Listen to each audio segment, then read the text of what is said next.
Well, hello and welcome. I'm Dr. Palumbo, and today we're going to talk about debits and credits. Yes, those dreaded debits and credits. Now, they're only words, so don't let them get you all excited. You're going to see, hopefully, at the end of the video that they're not as bad as you think they are, or you've been told they are. I know accounting students come in and they say, oh my gosh, I heard about those debits and credits and they're terrible things. Well, they're not. They're just words. So, and I have to warn you, accounting people are not the only ones that use the terms debits and credits. Stores use them, banks use them. And what I want you to do is forget any banking terms that you know, debit cards and credit cards, and they're going to debit my account or credit my account, because what they're doing is the opposite of what we're doing. Okay? Remember, debits have to equal credit, so they're doing something completely different on their books than we're doing over here in our book. So forget any banking terms that you know at this point when talking about debits and credits. Some people say, oh, debit card. I have a debit card, so I know what debits are, and that's going to get you in trouble. Okay? All right, so let's talk about what they do. All they do, debits and credits, the double entry system, debits have to equal credits as we go through the system. And all they do is that debits will increase and decrease accounts, credits will increase and decrease accounts. So all they are pluses and minuses in the accounts. Now, you've seen in your textbook or elsewhere a typical T account. Okay, we'd have the account name up here. Whatever account you want to call it doesn't matter. But on this side, we have debits, and on this side we have credits.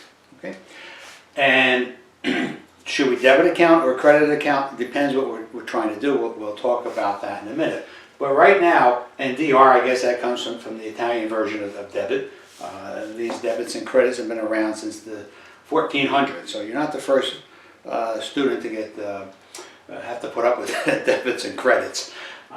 So DR is the abbreviation for debit, and all that means is the left side of the account, this side of the T account, and credit, CR, is this side of the account. Now, how does that fit into accounting? How do I know what I want to do? Well, here's what happens. This eraser works better when you have it going the right way. Do you remember this? Assets equal liability plus owner's equity. I don't know why I spelled assets out. I could have put A, but assets equal liabilities plus owner's equity. Now, owner's equity could be, you may have seen it as capital, you may have seen it as stockholders' equity. Doesn't matter. It's the same thing that we're talking about. It's capital, partner's capital, stockholders' equity. It's all equity. So what we can do is, if we superimpose this T account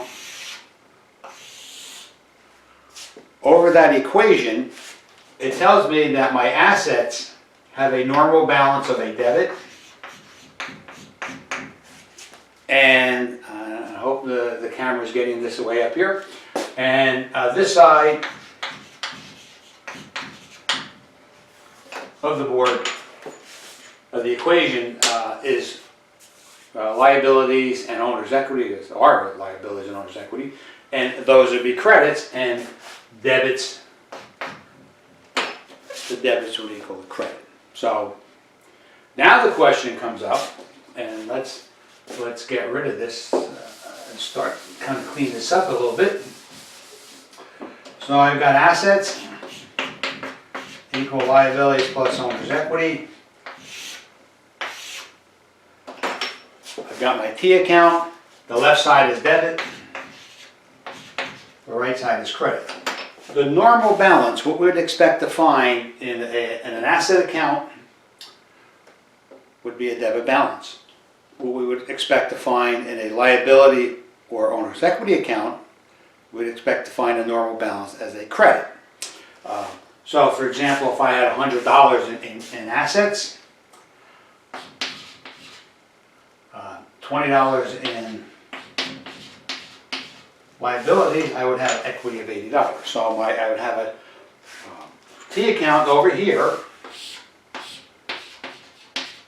Cash would have 100 in it, and I'd have two T accounts over here. My liabilities, that would have a 20, and equity, I'll just put an E, or OE. So, assets of 100 equals liabilities plus owner's equity, and if I looked at my accounts, what I would find out is, over here on the left side, I would have a debit in my cash account. Over here on the liability, I would have a credit, and in owner's equity, I'd have a credit. And that's the way it works. Now, if you're sitting there and saying, well, great, well now, how do I increase and decrease things? All right, well, let's go back here and clean this up a little bit.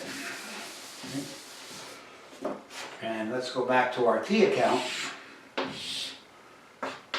That side being a debit, this side being a credit. Okay. And assets, let's put this up again.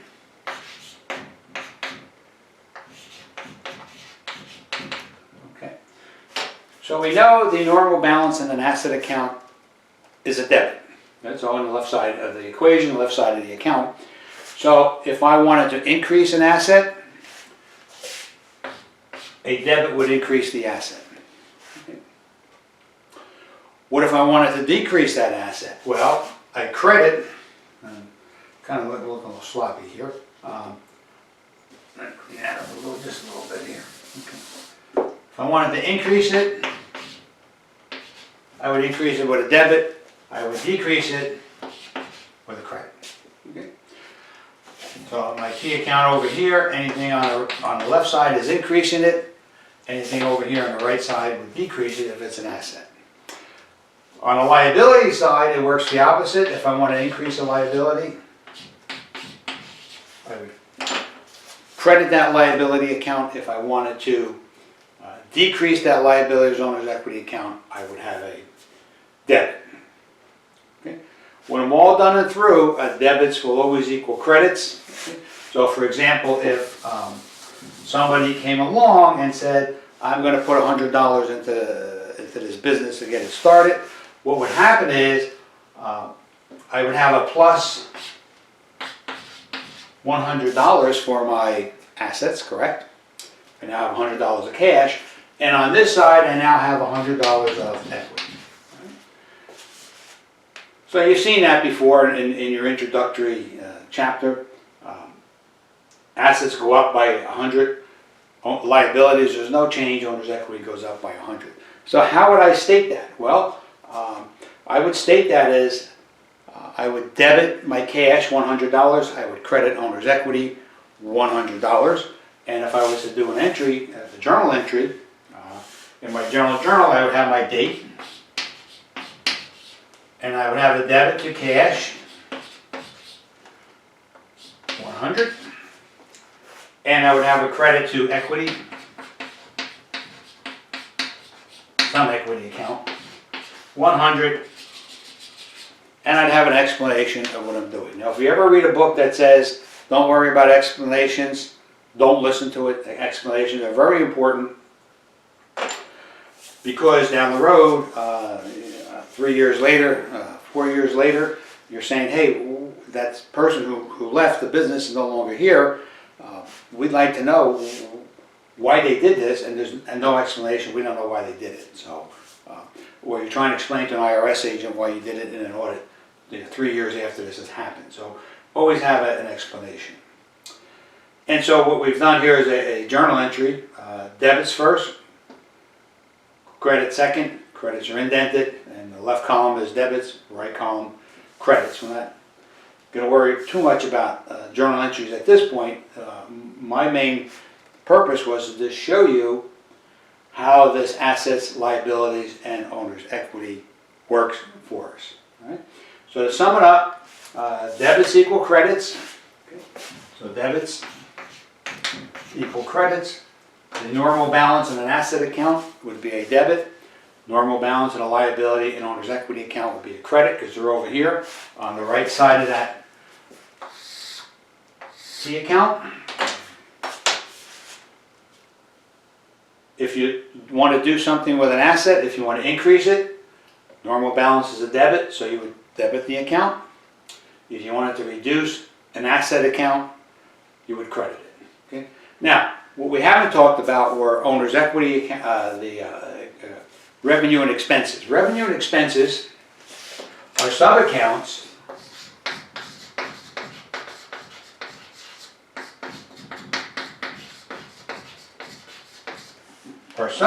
of owner's equity. So if revenue, what does revenue do to owner's equity? Revenue increases owner's equity. So if I wanted to increase owner's equity with revenue, my normal balance in that account would be a credit. And what happens to expenses? Expenses reduce owner's equity. So if I want to reduce owner's equity, a normal credit balance, what do I need to do? I need to debit. So our sub-accounts of, or temporary accounts of revenues and expenses, normal balance in a revenue account would be a credit. Normal balance in an expense account would be a debit. And I think that's enough for now. I wanted to keep the video short so you don't be saying, oh my gosh, this is too much. So hopefully this will help explain a little bit about how debits and credits work. They're not that mysterious. They are words. Don't forget, push aside anything you've learned about banking terms and debit cards and credit cards and things like that, because you'll only confuse yourself and stick to how we use these terms, debits and credits in accounting. So I thank you, and hopefully you'll tune in for our next video on whatever topic that might be. So thanks again for viewing.